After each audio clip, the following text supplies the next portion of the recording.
मला, कारण की काल मला व्हिडिओ टाकणं खरंच पॉसिबल झालं नाही, कारण की थोडंसं अर्जंट काम आलेलं होतं आणि त्या अर्जंट कामासाठी आम्ही थोडंसं बाहेर गेलेलो होतो. त्याच्यामुळे व्हिडिओ टाकणं संध्याकाळपर्यंत पॉसिबलच झालं नाही, कारण की घरी यायला खूप उशीर झाला होता. तर त्याच्यामुळे काल मी काही व्हिडिओ टाकलेला नाही. त्यासाठी सगळ्यांची मी माफी मागते. आणि आजचा फायनली म्हणजे मी इतकी शिकून देखील गाई पालन, शेळी पालन हे व्यवसाय करते, शेतीपूरक म्हणून हे व्यवसाय करते. तर ते का करते, तर कालच्या म्हणजे परवाच्या भागामध्ये तुम्ही भाग जो 1 आहे त्याच्यात बघितलं असेल. तर त्याच्यामध्ये काही इतकं सगळं व्हिडिओ पूर्ण झाला नव्हता, तर म्हटलं आज दुसरा व्हिडिओ पण आपण काढूयात. तर त्याच्या पुढे काय झालं, तर कालच्या व्हिडिओची एंडिंग आपण केली होती ती अशा पद्धतीनं की माझ्याकडे म्हणजे मी 7 ते 8 गायी घेतल्या आणि नंतर मग त्यांना गोठ्यामध्ये जो म्हणजे माझा जो जुना गोठा आहे ना त्याच्यामध्ये त्यांना जागा कमी पडायला लागली. तर मग मी नंतर काय केलं, तर नंतर पुन्हा मग 7-8 पत्रे टाकून पुन्हा मी थोडासा तोच जुना गोठा आहे ना तो थोडासा वाढवलात. आणि नंतर मग त्याच्यानंतर तो वाढवल्याच्या नंतर म्हटलं मग एक विचार केला मी की आता मी इतक्या गायी सांभाळत आहेत, म्हणजे तेव्हा एक तरी 4-5 गायी होत्या आणि त्यांचे छोटे छोटे ज्या वासरे होते म्हणजे जे कालवडी होते त्या कालवडी पण होत्या. तर अशा पद्धतीने मग मी त्यांचा सांभाळ करत होती. तर मग म्हटलं म्हणजे प्रत्येकाला एक आवड असते, एक हौस असते. तर नंतर मग मला असं वाटत गेलं की मी गायी पालन करत आहेत ना, तर आपण याच्यासोबतच एखादी बकरी घेऊयात म्हणजे शेळी घेऊयात. तर मग असं माझ्या मनात आलेलं. पण मग आता शेळी घ्यायला जायचं कुठे किंवा कोण मला आणून देईल, कारण की माझ्या मिस्टरांचं कसं होतं, ते जॉबला होते, ड्युटीवर जायचे, ते काही माझ्यासोबत कुठे मार्केटमध्ये येणार नव्हते किंवा आमच्या नातेवाईकांत पण कोणाकडे शेळ्या वगैरे असं काहीच नाही आहेत. म्हणजे माझे इतके नातेवाईक आहेत ना, तर कोणाकडे नाही आहेत शेळ्या वगैरे काही नाहीत. हो, गायी पालन करतात, प्रत्येक शेतकऱ्याच्या दारापुढे एक एक गाई तर असतेच दुधासाठी, पण मग शेळी पालन कुठेच नाहीत. तर मग शेळ्या कुठून आणायच्या काय, तर मग असं काही म्हणजे फायनल नव्हतंच माझं की मी शेळी पाळणार आहेत किंवा शेळी घेणार आहेत. तर त्याच्यासोबत शेळी पालनाचा एक छोटासा किस्सा आहे, तो तुम्हाला आता मी सांगत आहेत. तर तुम्ही पण हसाल तो किस्सा ऐकून. तर ऍक्च्युली काय झालं, आता 3 ते 4 वर्षापूर्वीची गोष्ट आहे ही. तर तेव्हा मी म्हणजे दिवाळीचा आवरत होतो, दिवाळीचा वेळ होता तो, तर दिवाळीचं मी आवरत होती. आणि दिवाळीचं घरामध्ये कसं असतं, सगळी साफसफाई होते आणि मग माझी सगळी साफसफाई झाली. आणि नंतर ते अंथराय पांघरायचे कपडे पण आहेत, ते कपडे पण आपण दिवाळीच्या वेळेस धुवून मस्त व्यवस्थितपणे वाळत घालतो. तर असं असतं आपलं दिवाळीच्या वेळेस. तर मग मला जे अंथराय पांघरायचे जे कपडे आहेत ना ते धुवायचे होते. तर आमच्या इथेच नदी आहेत, आम्हाला दारणा नदी आहे, तर आम्ही नदीवर जाऊन ते कपडे धुत असतो. तर अशा पद्धतीनं मग दिवाळीला अक्षरशः 3-1 दिवस पुढे होते. तर मग कपडे घेऊन जायचे होते धुवायला नदीवर. तर मग नदीवर जायचं होतं, तर नदीला काही पाणी नव्हतं. खूप नदीमध्ये असे छोटे छोटे डबके वगैरे साचलेले होते आणि ते पाणी खूप म्हणजे असं खराब होतं. तर त्याच्यामध्ये म्हटलं नको आता अंथराय पांघरायचे कपडे पण खराब होईल, तर मग मी काही धुवायला गेले नाही. पण झालं काय, लक्ष्मीपूजेचा दिवस होता. लक्ष्मीपूजेच्या दिवशी नदीला संध्याकाळी म्हणजे आदल्या दिवसाच्या संध्याकाळी नदीला पाणी सोडलेलं आणि भरपूर नदीला पाणी आलं. तर म्हटलं आता नदीला पाणी आलं आहे, तर म्हणजे घरातलं दिवाळीचं सर्व आवरलं होतं, फक्त माझे कपडेच धुवायचे बाकी होते तेवढे. तर बाकी किरकोळ जे छोटे मोठे कपडे आहेत ते सगळे झाले होते, पण जे मोठे कपडे होते अंथराय पांघराचे ते बाकी होते. तर मग सकाळी लक्ष्मीपूजेच्या दिवशी सकाळी आम्ही ते कपडे म्हणजे आमच्या गाडीतच, माझे मिस्टर पण होते, कारण की नदीवर थोडंसं भीतीच वाटत असते, कारण की पाणी खूप आलेलं होतं. आणि मग नंतर माझे मिस्टर, मी, माझी मुलं, आम्ही सर्व कपडे घेऊन नदीवर धुवायला गेलो. आणि आता ते व्हिडिओ नाही माझ्याकडे, कारण की तेव्हा मी माझा चॅनल पण नव्हता, म्हणजे युट्यूब चॅनल तेव्हा नव्हता, मी आत्ता चालू केलं आहे. तर मग धुवायला गेलो, कपडे धुवायला गेलो. आणि मग कसं असतं की कपडे धुवायला गेल्यावर आपल्याकडे म्हणजे असे टप वगैरे, बादल्या वगैरे 2-3 तरी घेऊन जाव्या लागतात. तर सर्व घेऊन गेलो होतो. आणि तिथं आमचं म्हणजे जे कपडे आहेत ना सर्व तर धुवून झालेच होते. तर आमचं कसं होतं, तिथंच कपडे धुवायचे आणि तिथंच साईडला जागा पण आहेत भरपूर, तिथेच वाळू घालायचे असं होतं आमच्यामध्ये. आणि संध्याकाळी 4-5 वाजता ते सुकले की घरी घेऊन यायचे. तर मग आम्ही काय केलं की तिथेच मग कपडे धुवून झाले, तर जे छोटे छोटे कपडे आहेत ना मी ते धुवत होते. आणि मी साईडला माझ्या ज्या छोट्या बादल्या वगैरे होत्या त्या साईडला ठेवलेल्या होत्या. तर तेवढ्यात तिथे आम्ही बघितल्या की एकाच रंगाच्या पूर्ण काळ्या कलरच्या, म्हणजे माझ्या व्हिडिओमध्ये तुम्ही बघितल्या असं माझ्या शेळ्या कुठल्या कलरच्या आहेत त्या, तर काळ्याच कलरच्या सगळ्या ज्या बकऱ्या आहेत ना तिथे चरत होत्या. अक्षरशः म्हणजे आमच्या समोरच त्या आहेत ना एका पिकअपमधून खाली उतरल्या आणि तिथे चरण्यासाठी आलेल्या होत्या आणि भरपूर होत्या एकसारख्याच. आणि सगळ्या म्हणजे मेन म्हणजे सगळ्या त्या प्रेग्नंट होत्या. तर कोणी 2 महिन्याची, कोणी 3 महिन्याची, कोणी 4 महिन्याची, अशा सगळ्या ज्या बकऱ्या आहेत ना सगळ्या प्रेग्नंट होत्या. आणि त्या बकऱ्या साधारण एक 30 ते 35 अशा त्या होत्या बकऱ्या. आणि मग सगळ्या अशा म्हणजे पाठीच होत्या सगळ्या, एक म्हणजे सगळे फेमेल होत्या बकऱ्या त्या, त्याच्यामध्ये बोकड वगैरे असं काही नव्हतं. तर मग तिथे चरण्यासाठी आले होते आणि तिथले 1-2 ते त्यांचे जे ओनर होते तर त्यांनी त्यांना दाणे आहेत, मकाचे दाणे आहेत ना, तर गोण्यामध्ये आणले होते. तर ते असे खाली टाकलेले होते खायला जमिनीवरती. तर प्रत्येक बकरी ते धान्य खायचे. तर मी बघत होती, तर मला पण असं वाटत होतं की खूप छान बकऱ्या आहेत, किती मस्त आहेत ना, त्यांचे कान लांब लांब, खूप छान आहे. म्हणजे मला आवड होतीच पहिल्यापासून, मला घ्यायची होती. पण मग असं मला काय वाटलं की असं डायरेक्ट कसं कोणाला बोलायचं, कोणी देईल की नाही देईल असं एक मनामध्ये होतं. पण मग त्यांनी ना ते माझ्याकडे आले, म्हणजे त्यांना काही माहित नाही पण ते आले माझ्याकडे आणि मला बोलले की तुमचे हे टप वगैरे आहेत ना घेऊ का, कारण की बकऱ्यांना पाणी पाजायचं आहे. तर म्हटलं घ्या म्हटलं. तर मग त्यांनी माझे टप किंवा बादल्याच्या होत्या माझ्याकडे 2-3, मग तिथून नदीतून पाणी घेतलं आणि त्या बकऱ्यांसमोर जाऊन ठेवलं आणि सगळ्या बकऱ्या व्यवस्थित पाणी पिल्या. तर म्हटलं मग मी माझ्या मिस्टरांना बोलली की मी यांना बोलून बघू का तुम्हाला बकरी द्यायची आहेत की नाही. तर मग मी त्यांना म्हटलं दादा तुम्हाला हे तुमच्या ज्या बकऱ्या आहेत ना इथे तुम्ही कुठून आल्या आहेत किंवा इथं कशाला थांबल्या आहेत का, बकऱ्या कुठल्या आहेत, मी सगळं त्यांची चौकशी केली. तर मग ते मला बोलले की ताई आम्ही ह्या ज्या बकऱ्या आहेत ना तर विकण्यासाठी घेऊन चालू आहोत नाशिकला, म्हणजे इथून नाशिकला घेऊन चालू आहोत विकण्यासाठी. आणि आम्ही आलो आहोत उस्मानाबादवरून. आता उस्मानाबाद इथून खूप लांब आहेत, तर तिकडनं आम्ही आलो आहोत आणि तिथून या बकऱ्या आम्ही एक पिकअपमध्ये घेऊन आलो होतो. आणि आता बकऱ्या खूपच इतक्या लांब प्रवासामधून आल्यावर कंटाळल्या आहेत, त्याच्यामुळे इथे नदीवर मोकळ्या त्यांना चरण्यासाठी आम्ही मोकळं सोडलं आहे. थोडंसं त्यांचं पण म्हणजे चरून वगैरे येतील आणि पाणी वगैरे पिऊन परत पिकअपमध्ये टाकून आम्ही इथून त्या नाशिकला घेऊन जाणार आहोत.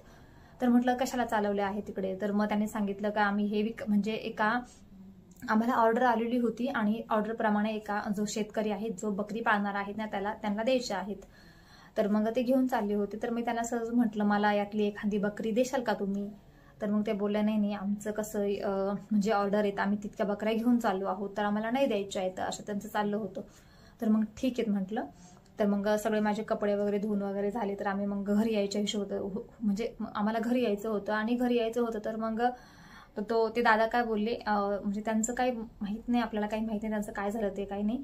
मग ते मला बोलले की ठीक आहे म्हणे ताई आम्ही याच्यामध्ये ना 30 बकऱ्या त्यांना द्यायच्या आहे समोरच्याला आणि 5 बकऱ्या वरती आणलेल्या आहेत. कारण की कसं असतं याच्यामधनं ह्या बकऱ्यांमधनं एखादी बकरी जर खराब किंवा त्यांना जर एखादी बकरी नाही आवडली तर ते ह्या 5 मधून बकरी घेऊन टाकतील. तर तुम्हाला घ्यायच्या असेल तर घ्या, म्हणजे 1 बकरी मी तुम्हाला देऊ शकतो. आणि मग त्यांना म्हटलं दादा हे बघा बकरी कशी घ्यायची काय घ्यायची याच्याबद्दल छोटंसंही नॉलेज आम्हाला बिलकुलच नव्हतं. तर त्यांनाच बोलले की दादा तुम्हीच तुमच्या चॉईसनं एखादी व्यवस्थित बकरी आम्हाला द्या, पहिल्यारू बकरी द्या, जी म्हणजे पाठ पहिल्यारू गाभण असेल अशी पहिल्यारूच बकरी द्या आणि व्यवस्थित तुमच्याच हाताने बघून द्या. कारण इतक्या सगळ्या बकऱ्या होत्या ना तर कुठली चांगली काय चांगली आपल्याला अनुभव पण नाही मला इतका. तर मग त्या दादाने काय केलं, एक अशी छोटीशी बकरी होती पहिल्यारू होती पाठ ती, आणि ती साधारण एक 4-4.5 महिन्याची गाभण होती. तर ते बोलले तुम्ही ही बकरी घ्या आणि अक्षरशः तुम्ही घरी नेल्यावरही 15-1 दिवसामध्ये पण डिलिव्हरी होईल. तर मग अशा पद्धतीने मग मी म्हटलं ठीक आहे. तर मग आता त्याची प्राईसचा विषय आला, तुम्ही देशाल कसं काय. मग ते बोलले की ताई आता जे आहे ते रिअल मी तुमच्याशी खरं सांगत आहे. तर त्यांनी सांगितलं आम्हाला की 10,000 रुपयाला तुम्ही घेऊन जा. 10,000 म्हटलं 10,000 खूप होत आहेत, कारण की इतकीशी बकरी त्याचे 10,000 रुपये द्यायचे. तर मग म्हटलं नाही थोडीशी प्राईस कमी करा. तर मग ते काय बोलले की आम्ही मग नंतर वजनावर पण देतो, जितकं वजन असेल 350 रुपये किलोनी, जितकं वजन भरलं तितके वजनाने तुम्ही मग बकरी घेऊन टाका. तर मग मी विचार केला, म्हटलं आज आहेत लक्ष्मीपूजन आणि नंतर मग मी विचार केला की आज आहेत लक्ष्मीपूजन, आता आपण ह्या बकराला म्हणजे ह्या बकरीला घेऊन कुठे जाणार आहोत काट्यावर मोजण्यासाठी किंवा त्याचं वजन करायचं, नंतर मग ते करायचं. तर मग दादाला बोलले आपण इतकं नका ते करू, तुमच्या मताने एक फिक्स रेट बोला, जे असेल आम्ही देऊन टाकू. कारण की त्या दिवशी होती लक्ष्मीपूजा आणि लक्ष्मीपूजेला आपण आपल्या घरी लक्ष्मी आणत आहोत, त्यासाठी 1000-2000 रुपयाकडे इतकं बघायचं नसतं, असं तरी माझं मत आहे. तर मग म्हटलं ठीक आहे. मग नंतर मी त्यांना बोललं काका आता तुम्ही 10 बोलताय ना, तर मग 1000 रुपये कमी करा. मग 9000 रुपयाला आमचा जो व्यवहार आहे तो फिक्स झाला. मग लगेच मी माझ्या मिस्टरांना घरी पाठवलं, गाडी आणलेली होती, 4 व्हीलर गाडी मोठी घेऊन गेलो होतो. आणि मग नंतर हे घरी आले. मग यांनी घरातून 9000 रुपये घेतले आणि मग त्यांच्याकडनं आम्ही त्यांना पैसे दिले आणि बकरी घेतली. घरून यांनी एक छोटीशी रस्सी पण आणली होती, दोरी. मग त्या दोरी बकरीच्या गळ्यात बांधून आम्ही ती बकरी, मग कपडे, परत ती बकरी, पाठीमागचे 4 व्हीलरमध्ये पाठीमागचं जे शीट आहेत ना ते खाली पाडून बकरीला तिथे बसून आणलं आणि मग तिला आम्ही घरी घेऊन आलो. मग अशा पद्धतीनं त्या बकरीपासून माझी बकरी पालनाला सुरुवात झाली. आणि आणलं तेव्हा माहीत नव्हतं तिला खायला काय हवं काय नाही. तर मग आम्ही मग दशरथ घास, मेथी घास तर होताच ऑलरेडी पहिले, तर मग दशरथ घास आणला आणि मग तिला काय काय खायला म्हणजे काय आवडतं किंवा काय नाही असं युट्यूबवर सर्च करत गेलो आणि त्या बकरीपासून माझी बकरी पालनाची सुरुवात झाली. आणि तुम्हाला काय सांगू मित्रांनो, त्या बकरीपासून म्हणजे ती बकरी इतकी चांगली निघालीत ना, तर त्या बकरीला पहिल्यांदा तिनं सुरुवातीला एक पाट दिली, एक बकरी दिली. त्याच्यानंतर दुसऱ्या वेताच्या वेळेस तिनं 2 बकरं दिले, म्हणजे दोन्ही पण बोकड होते. आणि तिसऱ्या वेताच्या वेळेस तिनं 3 बकरं दिली.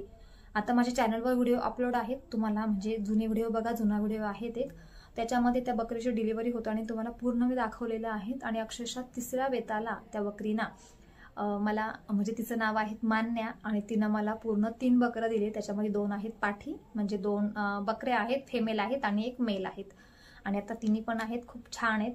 आणि दुसरं म्हणजे तिची जी पहिली जी पाट आहेत ना, तर तिला पण आता एक बोकड आहेत, तिचं पण एक बकरू आहे, ते पण खूप आता मोठं आहेत. तर अशा पद्धतीनं मग इथून मी शेळी पालनाला सुरुवात केली. आणि खरंच मला एक आवड होती, एक इच्छा होती. आणि असं काहीच नाहीत, म्हणजे भरपूर असे आहेत की त्यांना शेळी पालन करण्यासाठी असं म्हणजे ते वाटतं की शेळी पालन हा खूपच खालच्या स्तराचा व्यवसाय आहेत. पण मग तसं काही नाही आहेत. शेळी पालन अगदी तुम्ही कुठं चारल्याशिवाय देखील करू शकतात. अगदी तुमच्या घरामध्ये म्हणजे बंदिस्त तुमच्या गोठ्यामध्ये पण शेळी पालन करू शकतात. म्हणजे घरापाशी कुठे जागा असेल साईडला, तिथं बंदिस्त तुम्ही गोट पालन करू शकतात. अगदी तुमच्या घरात जो गाईला चारा टाकतात ना, तोच चारा ती शेळी अगदी आवडीनं खाते. फक्त घरामध्ये थोडंसं तिच्यासाठी एक वेगळं फीड बनवायचं किंवा गहू वगैरे असे तिला थोडंसं भरडून वगैरे तिच्यासमोर ठेवायचे. तर अशा पद्धतीनं बकरी पालन पण खूप छान आहेत. आणि कुठला जो व्यवसाय आहेत ना, तर कुठलं काम आहेत ना, छोटं किंवा मोठं नसतं. आपण काम करत आहोत, कोणाची लाज नाही आपल्याला, कारण की काम करत आहोत, आपण काही वाईट वागत नाहीत. त्याच्यामुळे कोणालाही घाबरायची कारण की मागच्याच व्हिडिओमध्ये एका दादाची मला कमेंट आलेली की आमच्या घरचे करू देत नाहीत. का करू देत नाहीत? कारण की मला त्यांना सांगायचं, तुमचा मुलगा जो आहे तो व्यवस्थित काम म्हणजे ज्याला काम करायचं आहे तर त्याला करू देत ना. कारण की माझं तर एक मत आहे, नोकरी करण्यापेक्षा हे जे व्यवसाय आहेत ना, ते 3-4 पटीनं चांगले आहेत. आपण हे जर व्यवसाय चांगले व्यवस्थितपणे जर केलेत ना, तर नोकरीवाल्यापेक्षा 3-4 पटीनं पगार आपण जास्त कमवू शकतो असं मला वाटतं. तर लाजायचं त्याच्यामध्ये काहीच नाही आहेत.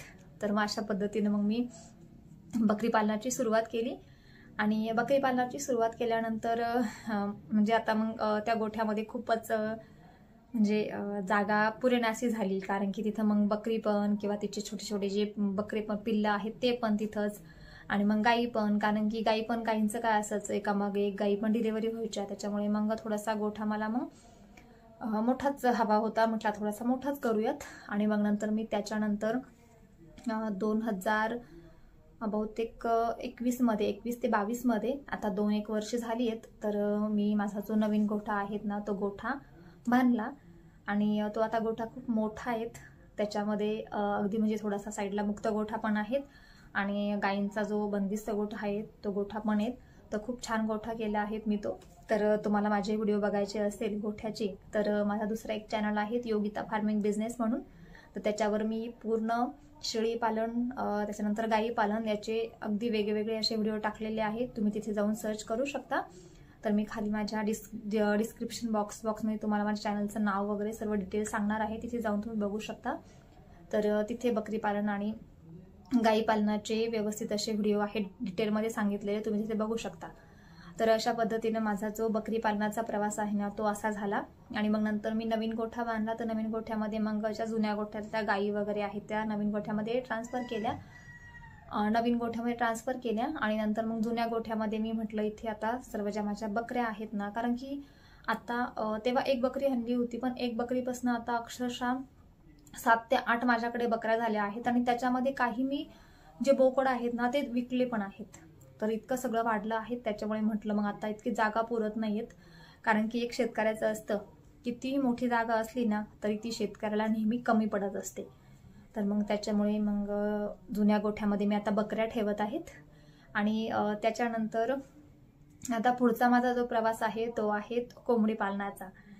आणि याच्या व्यतिरिक्त माझे जे व्हिडिओ बघत आहेत ना तर त्यांना हे पण माहीत आहेत की मी ह्याच शेतीला पूरक व्यवसायांसोबत घरगुती माझ्याकडे पिठाची गिरण देखील आहे. त्या गिरणीमध्ये मी अगदी गहू, तांदूळ, बाजरी किंवा खारका खोबरं, कांदा, लसूण हे सगळं दळून द्यायचं पण मी काम करत असते. कारण दुपारच्या वेळेस थोडाफार वेळ भेटतो, तर त्या वेळामध्ये मग मी ते पण लोकांचे जे दळण आहेत ना ते पण दळायचे काम करत असते. तर नंतर हे झालं बकरी पालनाविषयी. आणि बकरी पालनाच्या नंतर मी कोंबडी पालन पण कसं केलं आणि कोंबड्या पण कशा घेतल्या, किंवा माझ्यामध्ये असं काय मला असं वाटलं की आपण कोंबड्या घ्याव्यात. आणि त्याची पण स्टोरी आहेतच की मी कोंबडे पालनाला पण कशी सुरुवात केली किंवा कशा पद्धतीनं मी कोंबड्या खरेदी केल्या. तर त्याबद्दल पण खूप मोठी स्टोरी आहेत कोंबडी पालनाची पण ती सांगणार आहेत मी तुम्हाला उद्याच्या व्हिडिओमध्ये.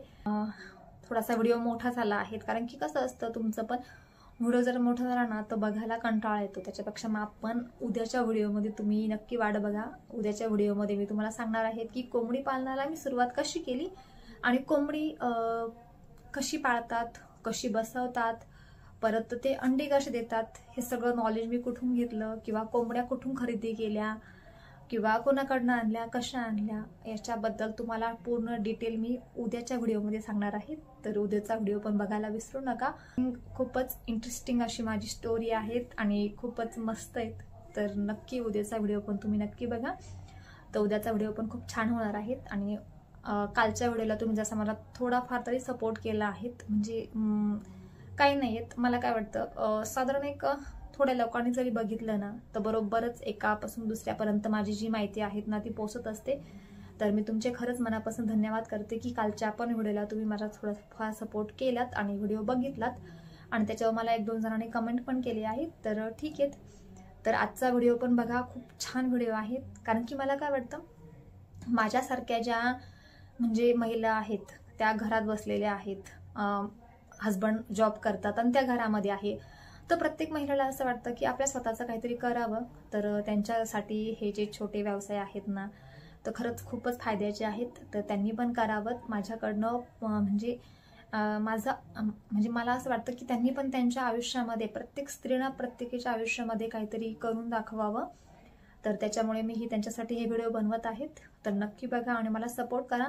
आणि हो, दुसरं एक, आता बहुतेक मी 7-8 वर्षापासून हे सर्व करतेत. तर याच्याबद्दल तुम्ही नवीन आहे, कोणी जर नवीन असेल, नवीन करत असेल हे व्यवसाय, तर त्याच्याबद्दल काही नॉलेज नसेल तर मला नक्कीच कमेंट करून तुमचे बकरी पालन किंवा गाई पालन किंवा गावरान कुक्कुटपालन याच्याबद्दल काही प्रश्न असेल ना मला कमेंट करून नक्की विचारा. अगदी मनापासून मी त्याचे उत्तर तुम्हाला देईल. तर ठीक आहे, आजच्या व्हिडिओमध्ये इतकंच. उद्या पुन्हा पुढचा जो माझा प्रवास आहेत ना या व्यवसायामध्ये मी कसे पुढे गेली अजून, तर उद्याच्या व्हिडिओमध्ये नक्की बघा. तर मग भेटूयात उद्याच्या व्हिडिओमध्ये.